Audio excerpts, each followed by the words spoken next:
ሎያ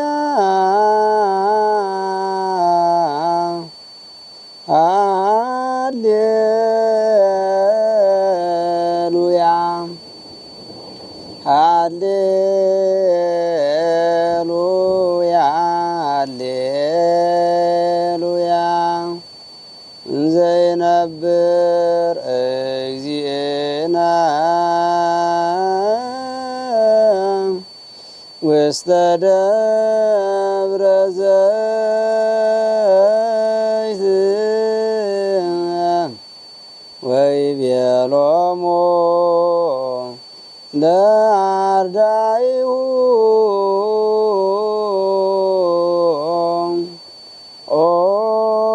ኦቁኬ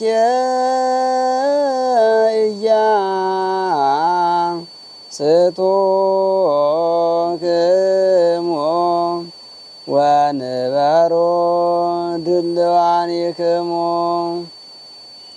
ብዙኃን ይመጽኡ በስምየ እንዘ ይብሉ አነ ውእቱ ክርስቶስ ወዘአዝለፈ ትዕግሥቶ ውእቱ ይድኅን ወአመ ምጽአቶሰ ለወልደ እጓለ እመሕያው ይትቀወስ ኩሉ ኃይለ ሰማያት ወምድር አሚሃ ይበክዩ ኩሎሙ ኃጥኣነ ምድር ወይወርድ እግዚእነ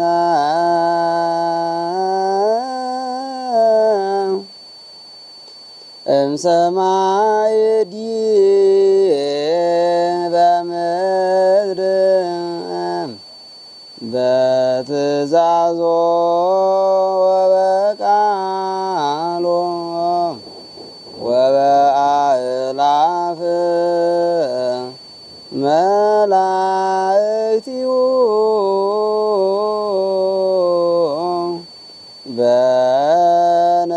በንፋተ ቀርን ዘእምኀበ እግዚአብሔር ይማረነ አብ በይእቲ ሰዓት እሞተ ኃጢአት እስመ ገባርየ ሕይወት ውእቱ እግዚአ ለሰንበት። በስመ አብ ወወልድ ወመንፈስ ቅዱስ አሐዱ አምላክ አሜን። እንደ ቅድስት ቤተክርስቲያናችን አስተምሮ ጌታችን መድኃኒታችን ኢየሱስ ክርስቶስ ጾሙን ስናስብ አምስተኛውን ሳምንት ደብረ ዘይት በማለት እናከብረዋለን። ይህንን ቅዱስ ያሬድ መንፈስ ቅዱስ ገልጾለት በመንፈስ ቅዱስ መሪነት አደራሉ ለቅድስት ቤተክርስቲያን ስለሰጣት ሊቃውንቱም ከዛ ከተቀበለው ይህንን በዓል ያከብራሉ። በዚያ ወቅትም ስለ ጌታችን መድኃኒታችን ኢየሱስ ክርስቶስ ዳግም መምጣትና እንዲሁም ስለ ነፍሳት መነሳት ስለ ትንሣኤ ሙታን የሚናገሩበት የሚያስተምሩበት ወቅት ነው። ደብረ ዘይት ማለት የወይራ ተራራ ማለት ነው። ወይራው እንደ ሀገራችን ያለ ሳይሆን ዘይት የሚወጣበት ዘይት የሚጨመቅበት ከዚያ ከወይራ ውስጥ ለመብራት ለምግብ ለቅባት የሚሆኑ ዘይት የሚገኙበት ስለሆነ ያ የዘይት ተራራ ተብሏል ማለት ነውና ጌታችን መድኃኒታችን ኢየሱስ ክርስቶስ በዚያ ቦታ ስለ ነገረ ምጽአቱ ስላስተማረ በዚያ በቦታው ተጠርቶ ደብረ ዘይት ይባላል ማለት ነው። ጌታችን መድኃኒታችን ኢየሱስ ክርስቶስ ያረገበትም ቦታ ከዛ እንደሆነ ሊቃውንተ ቤተክርስቲያናችን መተርጉማን ይናገራሉ። ነገር ግን ጌታችን መድኃኒታችን ኢየሱስ ክርስቶስ በዛ በደብረ ዘይት ሳለ ነገረ ምጽአቱን ይነግራቸው ነበር። በዚህ በዓለም ላይ የሚደረገውን ክፉንም ደጉንም እየገለጸ ሲያስተምራቸው እነሱ ጌታችን የዓለም ምጽአት የሚሆነው መቼ ነው ብለው ጠይቀውት ነበር። መድኃኔ ዓለም ክርስቶስም ሲነግራቸው ሃይማኖታቸው እንዲጸና እነሱም ተስፋ እንዲያደርጉ ያለውን ሚስጥር እንዳለ ገልጾላቸው ነበር። እነሱም የተገለጸላቸውን ሚስጥር እሱ ያስረዳቸውን ያወቁትን ኋላም ደግሞ በመንፈስ ቅዱስ ጰራቅሊጦስ በመጣ ሰዓት የገለጸላቸውን ለዓለም አስተምረዋል። በመጽሐፍም ጽፈው አስቀምጠውልናል። ዛሬም እኛ በእነሱ ሃይማኖት በእነሱ ትምህርት ጸንተን ዳግም ምጽአትን የጌታችን የመድኃኒታችን የኢየሱስ ክርስቶስን መምጣት እንዲሁም ደግሞ የሙታንን መነሳት ተስፋ አድርገን አምነን እንኖራለን። ነገር ግን ያ ሚስጥር በልበ ሐዋርያትም የቀረ አለ። ዓለም ስለማይችለው ዓለም ስለማያውቀው የተረዱትን ያወቁትን ሁሉ አልጻፉልንም። ዓለም በሚችለው በሚገባው በሚረዳው መጠን ነው። በእነሱ ልቦና የቀረውን እነሱ አውቀውት ዓለም ያልተቀበለውን የሰው ልጅ በምግባር በሃይማኖት እየጸና እያደገ በቅድስና ከፍ እያለ ሲሄድ ከመጽሐፍ አልፎ በልበ ሐዋርያት የቀረውን ሐዋርያት ተረድተውት ለሰው ያላስተማሩትን ሚስጥር ከማወቅ ይደርሳል ማለት ነው። እንዲሁም ቅድስት ቤተክርስቲያናችን ከአምስቱ የሃይማኖት ምሰሶ አዕማደ ምስጢር ብላ ከምትጠራቸው አንዱ ትንሣኤ ሙታን ነው። ይሄ ትንሣኤ ሙታን የሚፈጸመው ደግሞ ጌታችን መድኃኒታችን ኢየሱስ ክርስቶስ በሚመጣበት ወቅት ነው። ቤተክርስቲያናችን ሃይማኖቷን የምትሰብክበት ሃይማኖቷን የምታጸንበት አምስት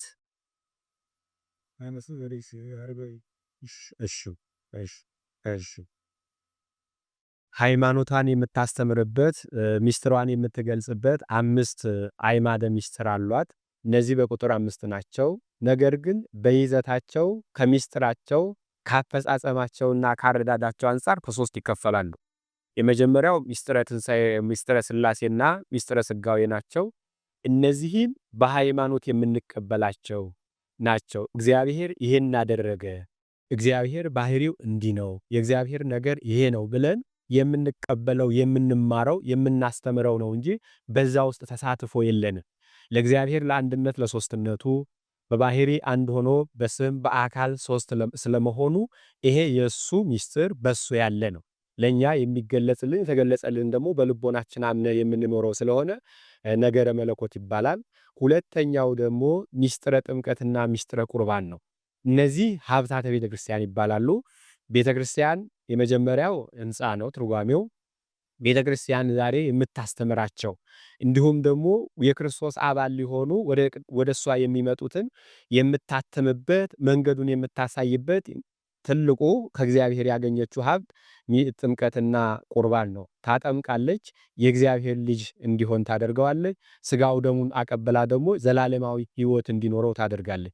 እነዚህ ሀብታተ ቤተክርስቲያን ይባላሉ ማለት ነው።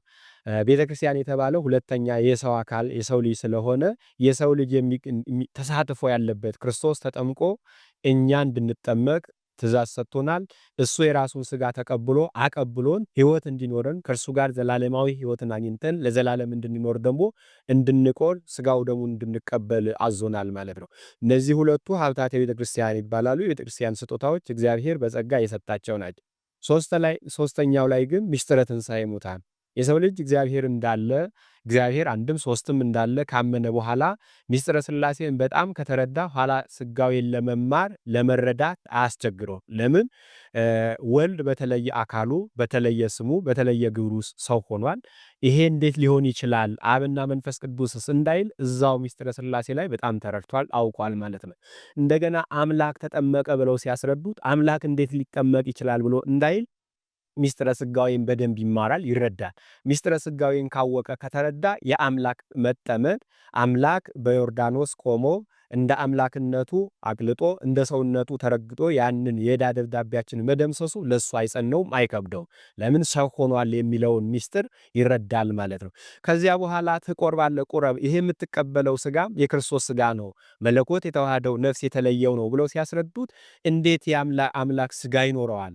እንዴት የአምላክን ሥጋ እኔስ መቀበል እችላለሁ ብሎ እንዳይጸንበት ሚስጥረ ሥላሴ ጋር ወልድ የተለየ አካል እንዳለው ተረድቷል። ኋላ ደግሞ ያ የተለየ አካል ያለው ወልድ ሰው እንደሆነ ሥጋን እንደለበሰ ተረድቷል። ያም ደግሞ የሥጋ የለበሰው አምላክ ልጅነታችን ሊመልስልን ነው። ቀድሞ በመብል የሄደውን ክብራችንን ዛሬ በመብል እንደሰጠን ዕፀ በለስ በልተን እንደሞትን ዛሬ እሱን ተመግበን ደግሞ እንደምንድን ተረድቷል፣ አውቋል ማለት ነው። ይሄንን ካመነ ይሄንን ከፈጸመ በኋላ የሚጠብቀው ምንድን ነው? የጌታችን የመድኃኒታችን የኢየሱስ ክርስቶስን መምጣት ነው። በዚያ ውስጥ ደግሞ ትንሣኤ ሙታን የነፍሳት መነሳታቸው ኃጥአን ለሐሳር ጻድቃን ለክብር እንደሚነሱ ይረዳል፣ ያውቃል። ይሄንንም ሊቃውንት አባቶቻችን ወንሴፎ ትንሣኤ ሙታን ትንሣኤ ሙታንን ተስፋ እናደርጋለን ብለው በመጽሐፋቸው ላይ በሃይማኖተ አበው እንደጻፉልን ማንኛውም ክርስቲያን ይህንን ተስፋ አድርጎ ይኖራል ማለት ነው። መድኃኔ ዓለም ክርስቶስም ይህንን ነው ያስተማረን፣ ይህንን ነው የገለጸን።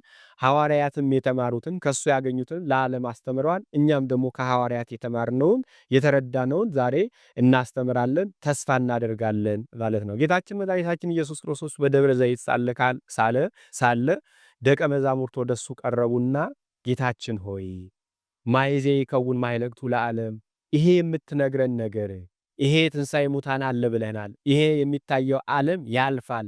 ይሄ ከአለመኖር ወደ መኖር የመጣው ዓለም ኋላ ወደ አለመኖር ይቀየራል ብለህናል። ግን መቼ ነው የሚሆነው ብለው ጠየቁት። በዚህ በማቴዎስ ወንጌል ምዕራፍ 24 ቁጥር 1 ላይ ያለውን ስንመለከት ልክ ቅዱስ ያሬድም ከዚሁ ላይ መነሻ አድርጎ ወእንዘ ይነብር ውስተ ደብረ ዘይት ደብረ ዘይት በሚባለው ተራራ ላይ በዚያ ተቀምጦ ሳለ ጌታችን መድኃኒታችን ኢየሱስ ክርስቶስ ይቤሎሙ ለአርዳኢሁ ውቁኬ ኢያሱክሙ ወንበሩ ድልዋኔክሙ፣ ተጠንቀቁ እንዳያስቷችሁ፣ ከዓላማ እንዳይመልሷችሁ፣ ከሃይማኖታችሁ እንዳያወጧችሁ ተጠንቀቁ፣ እናንተ ጸንታችሁ ኑሩ። ለምን?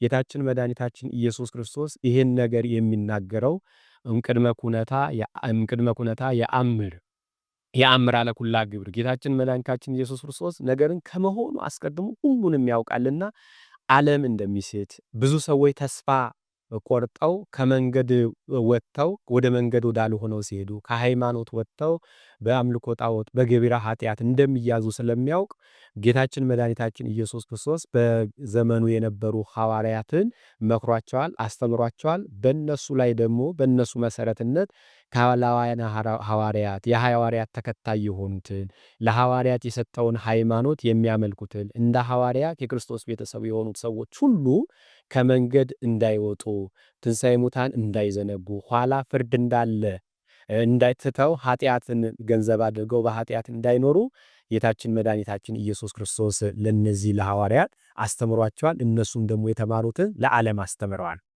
በተቻሉት መጠን ሰው በሚረዳው መጠን ተናግረዋል። ከዚያም ዋላደው የመጪው ትውልድ ደግሞ እንዲረከብ በመጽሐፍ አስቀምጠውልናል። ሰይጣን ክፉ ነውና የሰውን ልቦናውን ዙፋን፣ ሰውነቱን ድንኳን እንዲሁም ደግሞ አይምሮውን ሜዳ ሰውነቱንና አይምሮ ሜዳ ካደረገ በኋላ ሕሊናውን ሰሌዳ አድርጎ ኃጢአት ያሰራዋል። ኃጢአት እያደገ ሲሄድ ደግሞ በግብር አጋንንት ያደርጋል ሰውን ማለት ነው።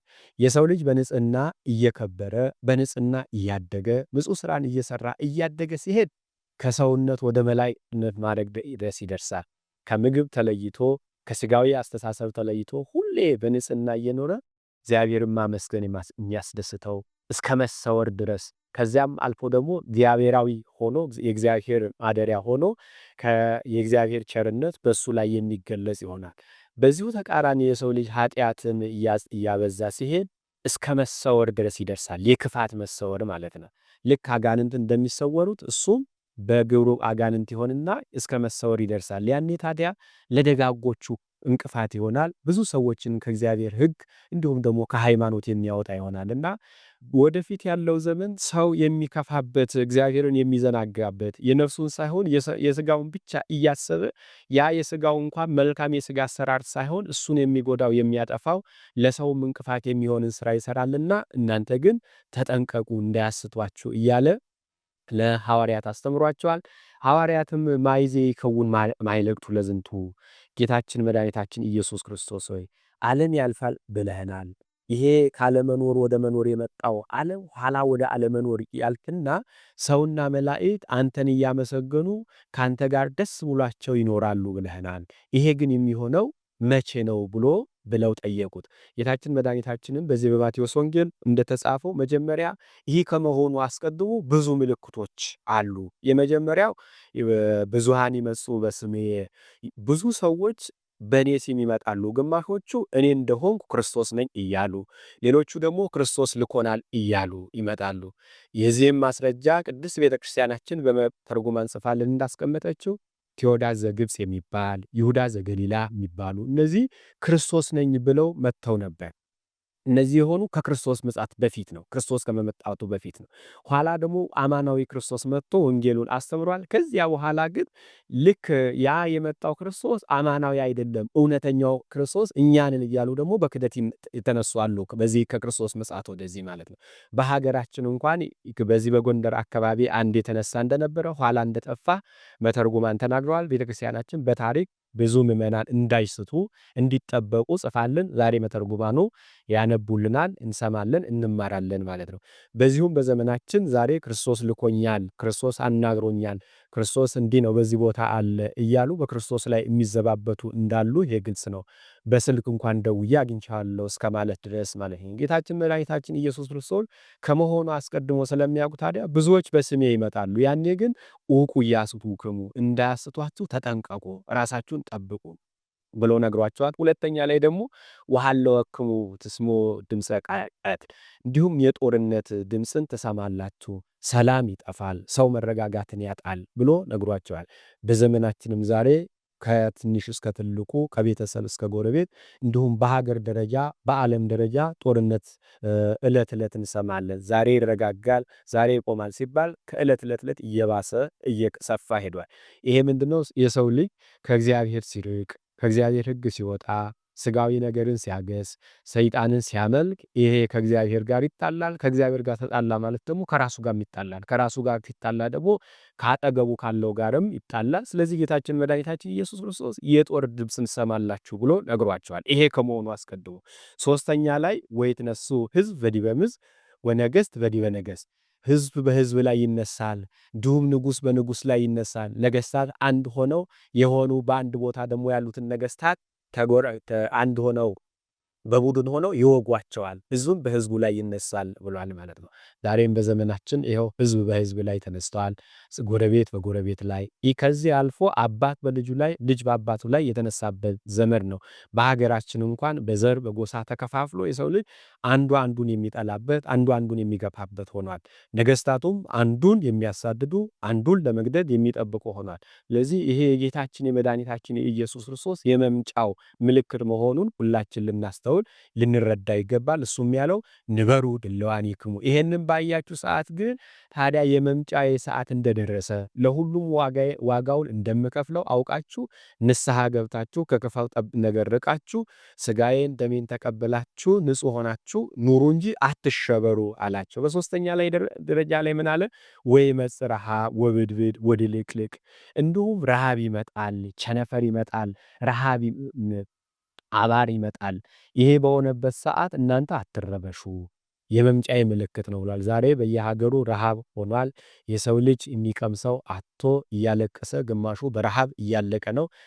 የተሰምቶ የማይታወቅ በትንፋሽ በሌላ የሚተላለፍ በሽታም እንደመጣ ይሄ በዓይናችን የምናየው እሙን ነገር ነውና ይሄ ጌታችን የመድኃኒታችን ኢየሱስ ክርስቶስ የመምጫው ምልክት ነው።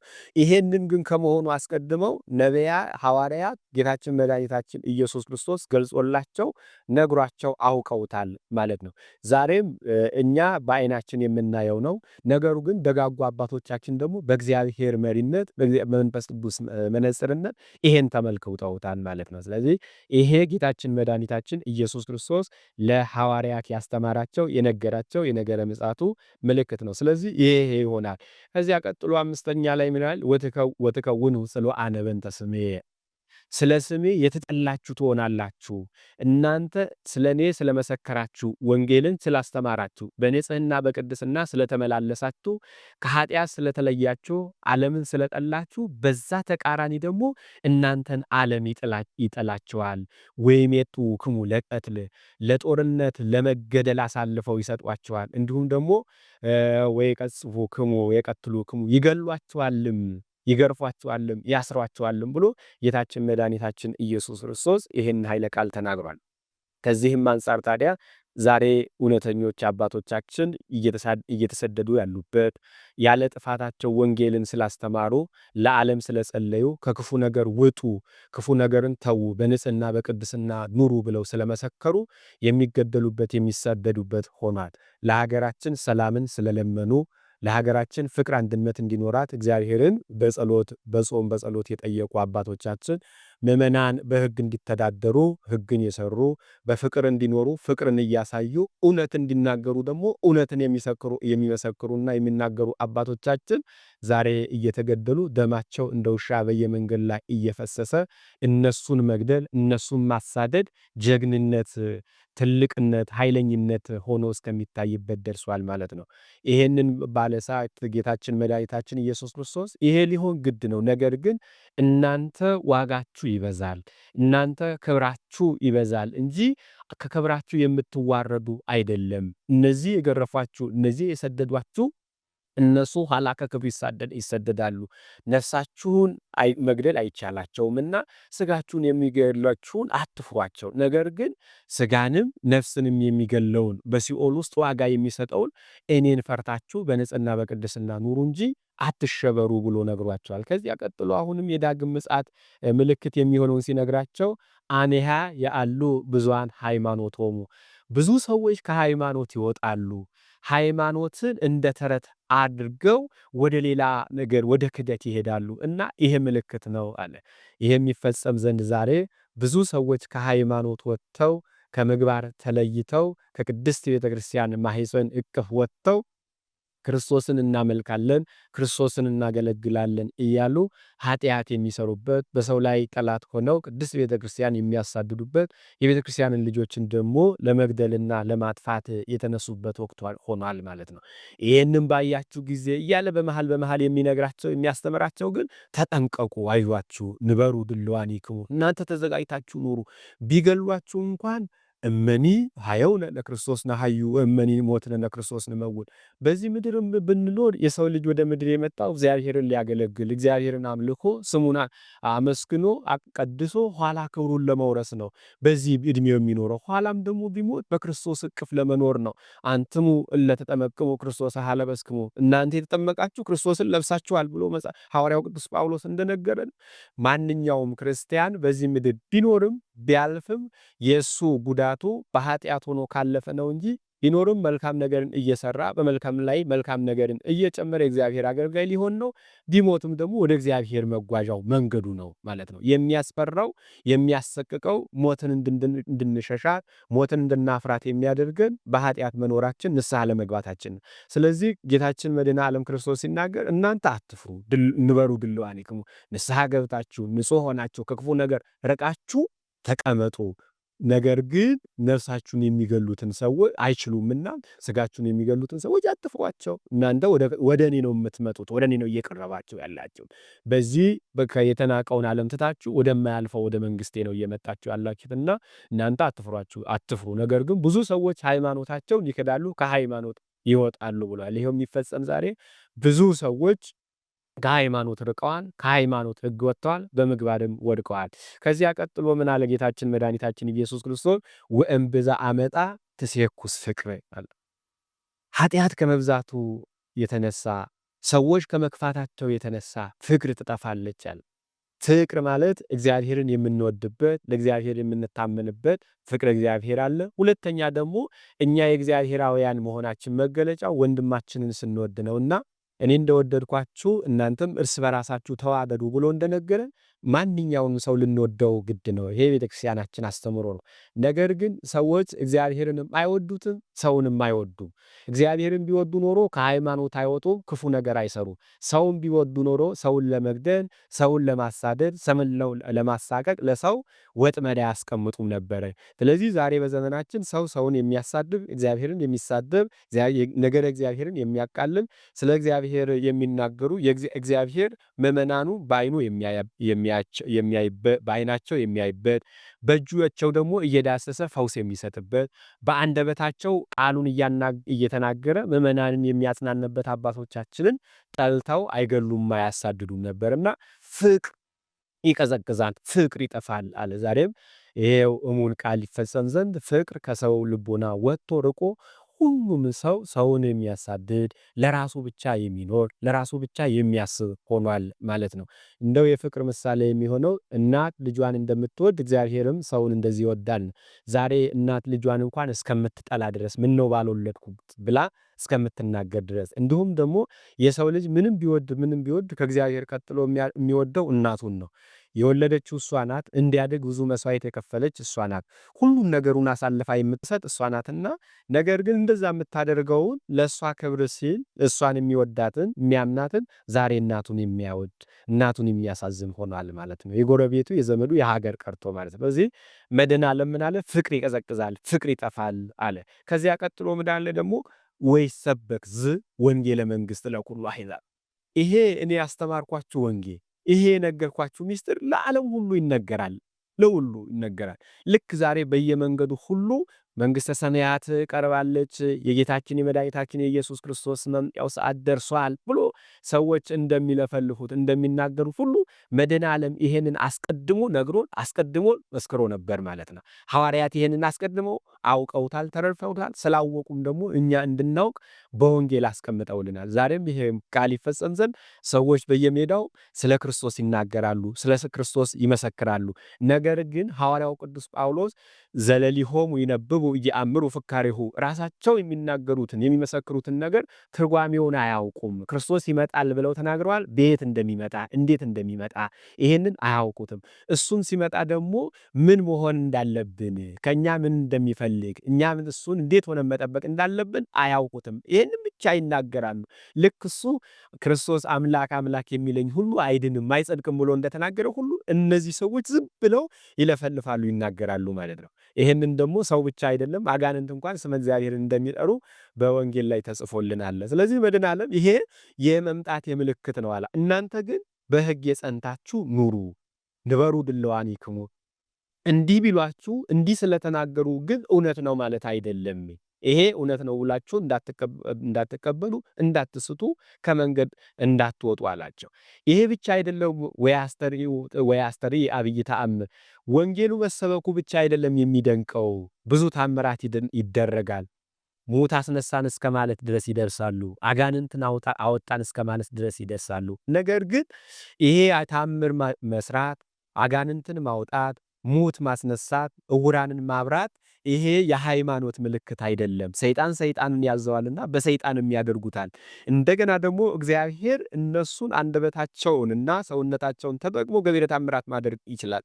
ገቢረ ተአምራት ስላደረጉ ምልክት ስላሳዩ ግን መንግሥተ ሰማያትን የሚወርሱ አይደለም።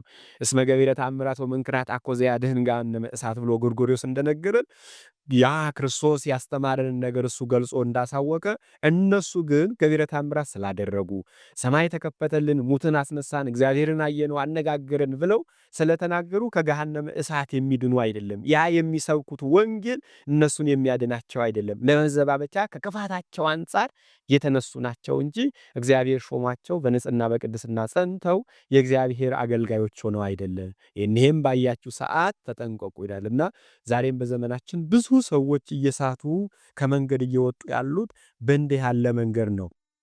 ያልተደረገውን ገቢረ ተአምራት እያደረጉ እንዲህ አድርገናል፣ ሙት አስነስተናል እያሉ አጋንንትን እስከ ማስለፍለፍ ድረስ ሰዎችን በቀልድ እያነጋገሩ አስቀድሞ እንዲህ ትላለህ፣ እንዲህ ይላለው፣ እንዲህ ስለ አንተ ይህን ትመልሳለህ፣ እንዲህ ስለ ደግሞ ትወድቃለህ እያሉ እስከዚህ ድረስ ከማድረስ ድረስ በክርስቶስ ላይ እስከ መዘባበት ድረስ የተደረሰበት ጊዜ ነው እና መድኃኔ ዓለም ይሄ ግን የመምጫዬ ምልክት መሆኑን አውቃችሁ ተረዱ ብሏል ማለት ነው። በየገዳማቱም ደግሞ ሃይማኖት አለን የሚሉ ለስጋቸው ያደሉ ነገር ግን ሰይጣን ደግሞ ተጠግቷቸው በጆሯቸው ሹክ ብላቸው ብሎ ተናግሯቸው ሰውነታቸውን ዙፋን አድርጎ ደግሞ በየገዳሙ ወድቀው የሚጮሁ አሉ።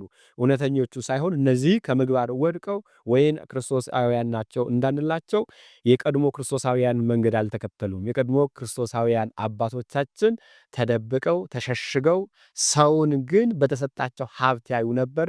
መልእክትም እየተናገሩ ያስተምሩ ነበር። የአሁኖቹ ግን በስልክ ላይ በሌላ ገቢረ ተአምራት ላይ ሰው እየሰበሰቡ ሰውን አንድ ቦታ እያመጡ ይሄን አድርግ ያለው እኔ እንዲህ ክርስቶስ የሾመኝ ነኝ እያሉ ለራሳቸው እስከ መስከር ድረስ የተደረሰበት በጣም አስቸጋሪ ዘመን ነው። ነገር ግን ይሄ መሆኑን አስቀድሞ ስለታወቀ ተጠንቀቁ፣ እወቁ፣ እናንተ ጸንታችሁ ኑሩ ብሎ መድኃኔ ዓለም ተናግሯል ማለት ነው እና ሁላችንም አሁን ይሄንን ልናስተውል ልንረዳ ይገባል ማለት ነው። ይሄ በመሆኑ ግን እናንተ ልታውቁ የሚገባው ነገር አለ። ወቁ ኢያስቱክሙ፣ አንደኛ እንዳያስቷችሁ ተጠንቀቁ። ሁለተኛ ደግሞ ወዘአዝለፈ ትዕግሥቶ ውእቱ ይድኅን፣ በትዕግሥት የጸና ትዕግሥትን ገንዘብ ያደረገ ይጸናልና መከራው ቢፈራረቁባችሁ፣ ቢሰድቧችሁ፣ ቢያንጓጥጧችሁ፣ ረሃቡ ቢመጣ ቸነፈሩ ቢመጣ እንዲሁም ደግሞ ሐሰተኞች ነቢያት ተነስተው ቢያስተምሩ ብዙ ገቢረ ተአምራት ቢያደርጉ እናንተ ጸንታችሁ ኑሩ፣ ታገሱ፣ ከሃይማኖት እንዳትወጡ። እናንተ ይሄ ረሃቡ ችግሩ መከራው በስጋ የሚቀር ነገር ግን ዋጋን የሚያሰጥ ነው ብላችሁ ታገሱ እንጂ ይህን ትታችሁ ከሃይማኖት ወጥታችሁ ኃጢአት እንዳሰሩ አለ። ስለዚህ በሕይወታችን በኑሯችን የሃይማኖታችን ቅመም ትዕግስት ነው። ወንጌልም የነገረን እስመ በትዕግሥትክሙ ታጠርይዋ ለሕይወትክሙ፣ በትዕግስታችሁ ሕይወትን ገንዘብ ታደርጋላችሁ ተብሎ ተነግሮናል ማለት ነው። የቤተ ክርስቲያናችን ሊቅ ማር ይስሐቅ የሚባለው ብእሲ ዘአልቦቱ ትዕግሥት ይመስል ሀገረ እንተ አልባቲ ቅጽር፣ ትዕግስት የሌለው ሰው ይላል። ትዕግስት የሌለው ሰው አጥር የሌላትን ሰራዊት የሌላትን ሀገር ይመስላል። እንዲሁም ደግሞ ያልታጠረች ጠባቂ የሌላት አዝመራን ይመስላል ይላል። ሰራዊት የሌላት ሀገር ጠላት በትንሹ ህዝቧን ሊማርክ እሷንም ሊያጠፋ ይችላል። እንዲሁም ደግሞ አጥር የሌለው አዝመራ መንገደኛውም ያጠፋዋል፣ እንስሳት አራዊቱ ያጠፋቸዋል፣ ለባለቤቱ አይደርስም ማለት ነው። ስለዚህ እንዲሁም ትዕግስት የሌለው ሰው በመቆጣቱ በመበሳጨቱ ሰይጣን ያንን የሰራው መልካም ነገር ይበትንበታል፣ ከእግዚአብሔር ያርቀዋል ማለት ነው እና ትዕግስትን ገንዘብ አድርጎ አለ ጌታችን መድኃኒታችን ኢየሱስ ክርስቶስ። ሶስተኛ ላይ ሲያዛቸው ምናል ዘያነብብ ለይለቡ፣ ይሄንን የሚያነብ ይሄንን የሚሰማ ሰው ይረዳ።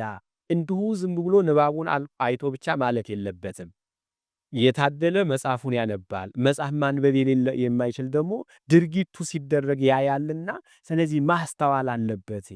ብዙ ሐሰተኞች ነቢያት ሲነሱ ገቢረ ተአምራት ሲደረግ ይሄንን ሊያስብ ሊረዳ ይገባል። ረሃብ ቸነፈር ሲነሳ፣ ጦር ጠንነት ሲነሳ፣ ህዝብ በህዝብ ላይ ሲነሳ፣ ነገስታት በነገስታት ላይ ሲነሱ ይሄ የክርስቶስ ዳግም መምጫው ሰዓት ነው ብሎ ሊረዳና ሊያውቅ ይገባል ይላል። ስለ ጌታችን መድኃኒታችን ኢየሱስ ክርስቶስ መምጣቱን ያልሰማ ያልተነገረው የማይሰብክም የለም። ነገር ግን ማስተዋል ይቀረናል።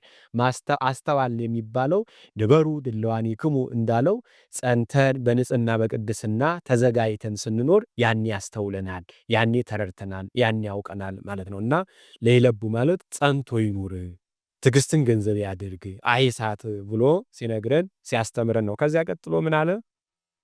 ወጸልዩ ከመ ኢይኩን ቡያክሙ በክረምት ወበሰንበት፣ እንዲህ ሆኖ ሳለ ነገር ግን ስደታችሁ በክረምትና በዕለተ ሰንበት እንዳይሆን ተጠንቀቁ ብሎ በዚህ ውስጥ ያስተምራቸዋል። እነሱ ያ አስቀድሞ የነገራቸው የሚሆነውን ምልክት ነው። አሁን ደግሞ ያንን የሆነውን ምልክት እንዲያልፉ በዛ መርዝ እንዳያዙ መንገዱን እየነገራቸው ነው፣ እያስተማራቸው ነው። እና በክረምት ስደታችሁ እንዳይሆን ተጠንቀቁ አለ። ክረምት የተባለ በሁላችን ስናየው ከሰማይ ዶፍ ነው፣ ከምድር ጭቃ ነው፣ አይመችም ለሰው ልጅ።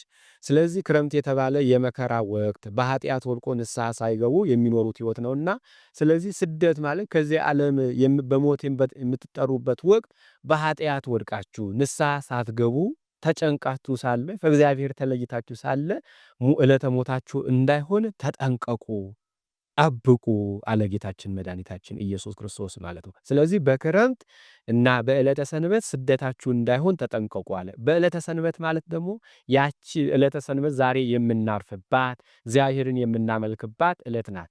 እዚህ ወንጌል ላይ ግን የተጠቀሰው ዕለተ ሰንበት የተባለች ያቺ ጌታችን መድኃኒታችን ኢየሱስ ክርስቶስ የሚመጣባት ዕለት ናት። ስለዚህ ጌታ እኔ በምመጣበት ወቅት ስደታችሁ ከኔ ተለይታችሁ ወደ ገሃነመ እሳት እንዳይሆን የተዘጋጀላችሁን ክብር ትታችሁ በአሳር እንዳትወድቁ ተጠንቅቃችሁ ጸልዩ፣ ጹሙ፣ በትዕግስት ኑሩ ብሎ ለሐዋርያት ነግሯቸዋል። ሐዋርያትም ደግሞ ለልጆቻቸው ለእኛ እያስተማሩ የተናገሩትን ነገር እየተረዳን ሁላችን በትዕግስት ስደታችን፣ ዕለተ ዕረፍታችን፣ ሞታችን በኃጢአት ወቅት ከእግዚአብሔር በተለየንበት ወቅት በክፋት በወደቅንበት ወቅት ከስጋው ደግሞ በተለየንበት ወቅት እንዳይሆን ሁላችን ልንጸልይ ልንጾም ያስፈልጋል ማለት ነው። ከዚያ ቀጥሎ ደግሞ አሁንም በክረምት አይሁን ማለት ሃይማኖት ኖሯችሁ ምግባር ሳይኖራችሁ ድንገት እንዳትጠሩ ተጠንቀቁ አለ። አሁን ብዙዎቻችን እየተሸወድን እየታለልን ያለነው በሃይማኖት አለን፣ ተጠምቀናል፣ አምነናል፣ ነገር ግን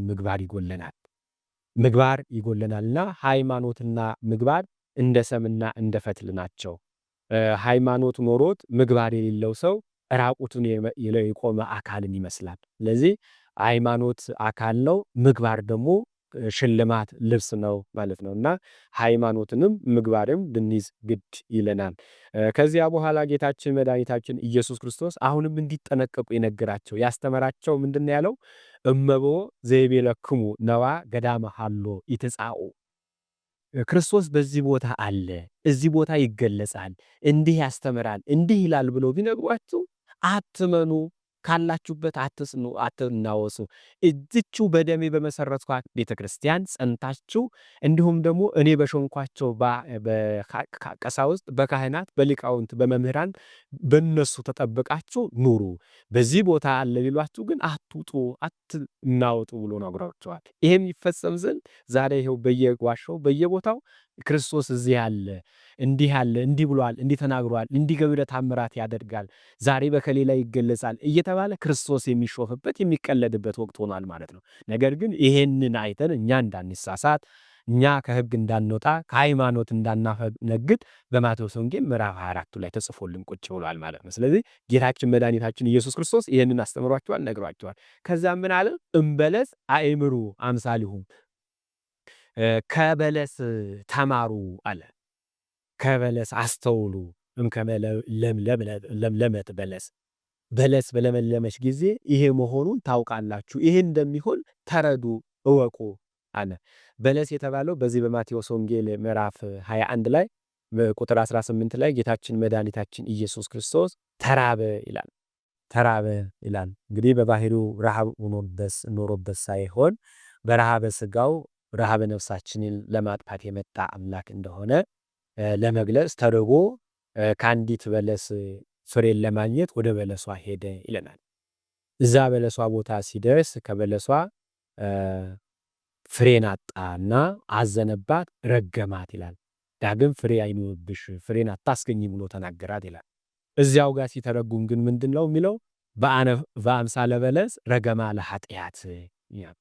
ስለዚህ ፍሬ አይኑርብሽ የተባለች ኃጢአት ናትና ኃጢአትን ከስሯ ነቅሎ አጥፍቶልናል ብለው መተርጉማን ነግረውናል። ስለዚህ በለስ የተባለች ኃጢአት ናት።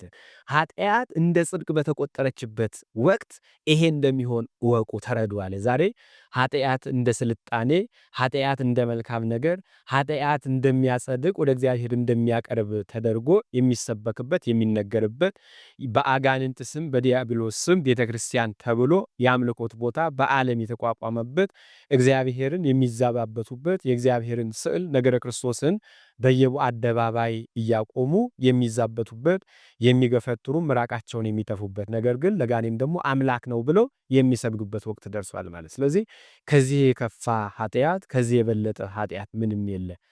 በዘመናችን እየታየ ያለው ኃጢአት በቅዱሳን አባቶቻችን ሐዋርያት በነበሩበት ነቢያት በነበሩበት ያልተሰራ ኃጢአትና በደል ነው አሁን እየተሰራ ያለው ማለት ነው። ስለዚህ መድኃኔዓለም ይሄ ኃጢአት በሰለጠነበት ሰዓት ኃጢአት እንደ ጽድቅ ሆኖ በሚቆጠርበት ሰዓት ሰውን መግደል መልካም ነገር እንደማድረግ፣ ሰውን መበደል፣ ማሳቀቅ፣ ገንዘቡን መቀማት፣ እሱን ከቦታ ወደ ቦታ ማፈናቀል፣ በሰው ላይ መጨከን፣ ለእግዚአብሔር መስዋዕት እስከ ማቅረብ ድረስ ካህናትም መግደል እግዚአብሔርን ደስ ማሰኘት ለእግዚአብሔር መስዋዕት ሆኖ የሚቀርብ እስከሚመስልበት ተደርሷል ማለት ነውና መድኃኔዓለም ይሄን ነው ለነሱ የነገራቸው ያስረዳቸው ማለት ነው። ይሄ ምጽአቱን የተናገረበት ነውና ነገር ግን ዕለቱን ካላችሁኝ አለ ዕለቱን ካላችሁኝ አልቦ ዘያምራ ለይእቲ ዕለት ያችን ዕለት የሚያውቃት የለም አለ።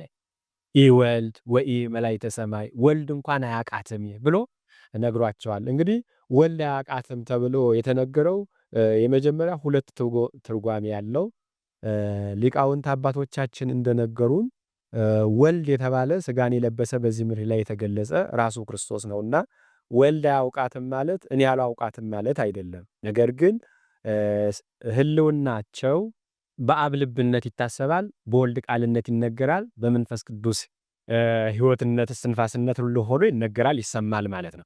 ከዚህም አንጻር በአብ ልብነት አብ ወልድ መንፈስ ቅዱስ አስበናታል። አባቴ አብ እኔ ወልድ ሕይወት የመንፈስ ቅዱስ አስበናታል። ነገር ግን በእኔ ቃልነት ደግሞ ትለፍ ተብላ አልተነገረችም ብሎ ነግሯቸዋል ማለት ነው።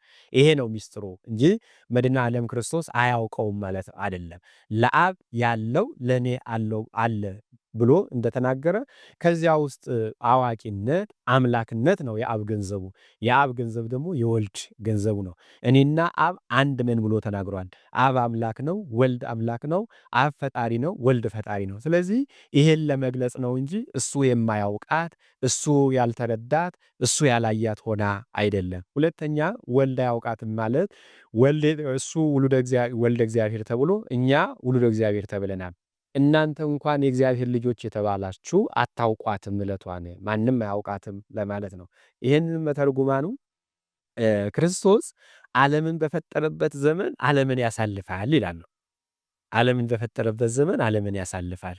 ይህም ዓለምን ማለት ነው ሊቃውንት አባቶቻችን በመንፈስ ቅዱስ መሪነት በተገለጸላቸው ምስጢር በአቡሻህር ከአዲስ ኪዳን ጀምሮ ወደ ኋላ ሲቆጥሩ ዓለም የተፈጠረው ዘመኑ ዘመነ ዮሐንስ ይሆናል። ያኔ ዘመነ ዮሐንስ ኖሮ ማለት አይደለም።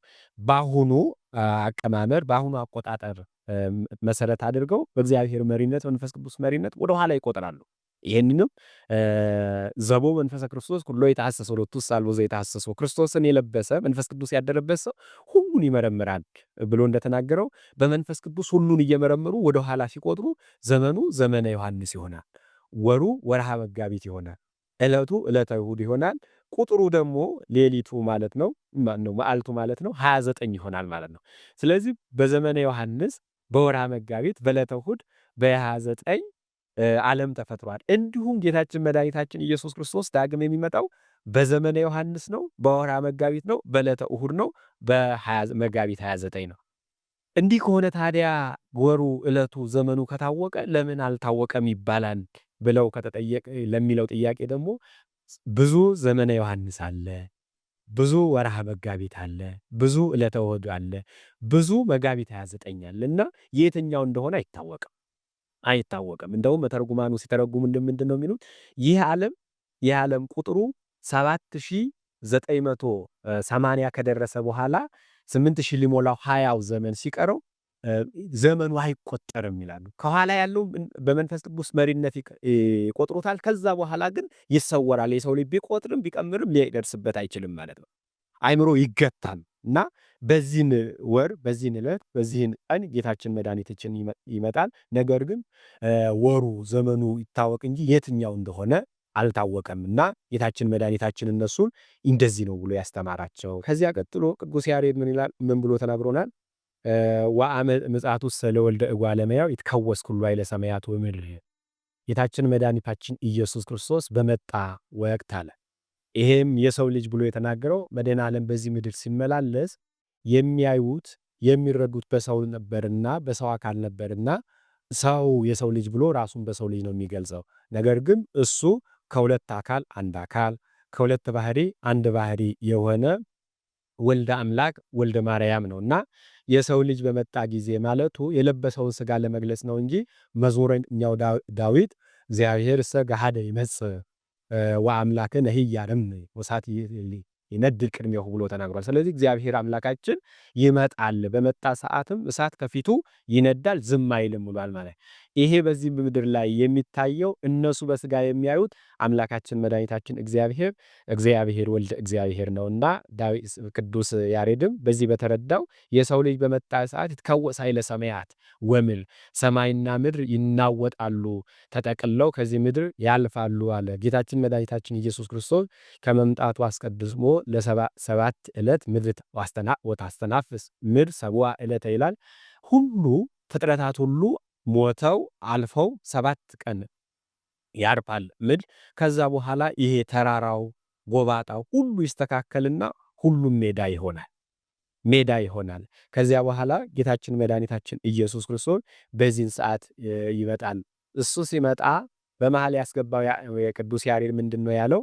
አሜሃ ይበክዩ ኃጥአኒ ሁሎም ኃጥአነ ምድር። በዚያን ወቅት ሁሉም የምድር ኃጢአተኞች በዚህ ምድር ላይ ኃጢአትን የሰሩ በእግዚአብሔር ላይ የተዘባበቱ ሰውን ያሳዘኑ ዲያብሎስን መጠጊያ አድርገው ዲያብሎስን በእነሱ ተጠግቶ ልቦናቸውን ዙፋን አድርጎ ሰውን ሲያሳድድ የነበሩ ሰዎች ያለቅሳሉ።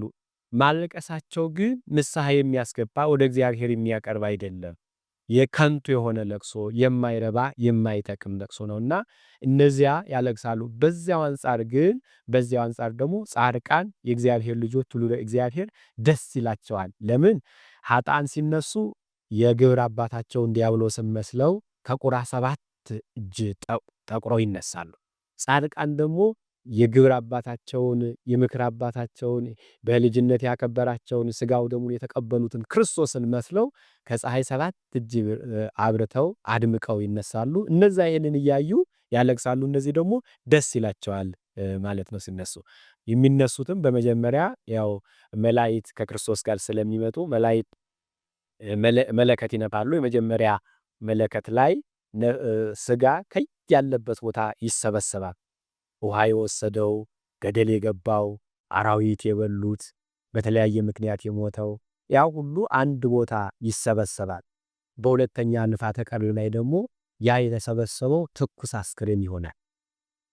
አስክሬን ይሆናል። ሶስተኛ ላይ ይነሳል ማለት ነው። ትኩስ አስክሬን ለመሆኑ ለመሰብሰቡ ለመነሳቱ ኃጥአንም ጻድቃንም ናቸው። ነገር ግን ተነስተው የሚታዩት በተለያየ መልክና በተለያየ ግብር ነው። እድሜያቸው እኩል ነው።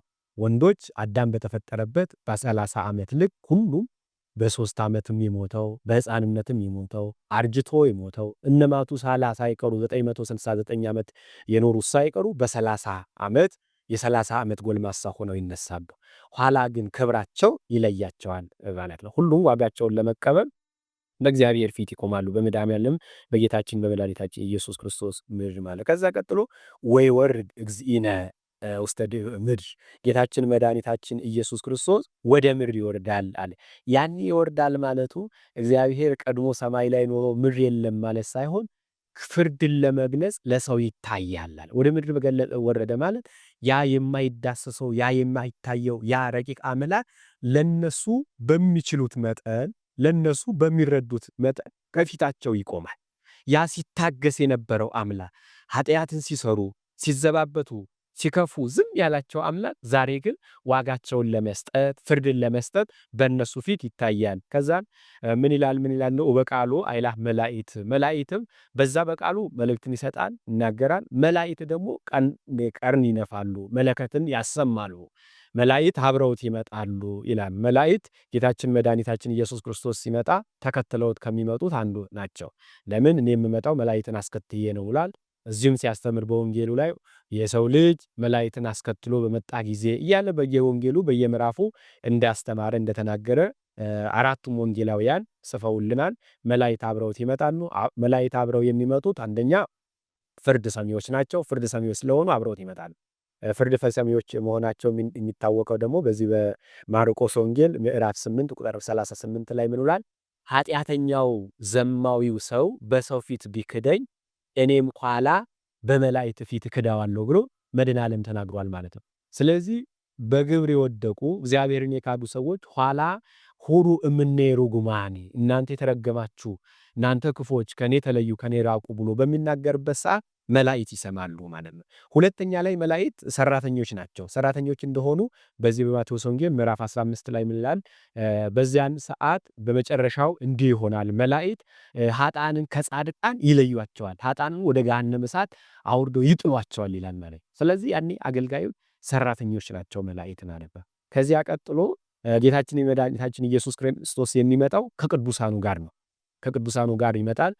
ከዚህም ዘካርያስ በትንቢቱ ምዕራፍ 14 ቁጥር 5 ላይ ከደጋጎቹ ከመላእክት ጋር ከቅዱሳን ጋር እግዚአብሔር ቅዱሳን አስከትሎ እንደሚመጣ ነግሮናል ማለት ነውና መላእክትን አስከትሎ ይመጣል ብለናል። መላእክት ብቻ አይደሉም የሚመጡት፣ ቅዱሳን አባቶቻችንም ተከትለውት ይመጣሉ። ለዚህ ነው ሐዋርያትም ሁሉን ትተን ተከተልህ፣ ሕግህን ልንጠብቅ ነው፣ ወንጌልህን ልናስተምር ነው፣ ዋጋችን ምንድነው ብለው ሲጠይቁት ዋጋችሁ ኋላ በ12ቱ ዙፋን ላይ ተቀምጣችሁ ትፈርዳላችሁ ብሎ ይህንን ክብር ሰጥቷቸዋል። ስለዚህ ሐዋርያትም ያኔ ያስተማሩትን ወንጌል የሰሩ ሰዎች መልካም ቦታን እንደሚያገኙ፣ ወንጌሉን ያቃለሉ ክርስቶስን የናቁ ሰዎች ደግሞ እንደሚፈረድባቸው ለመስማት ክርስቶስን ተከትለው ይመጣሉ ማለት ነው። የሚመጣውን ደግሞ ለየሁሉ ዋጋ ለመስጠት ነው።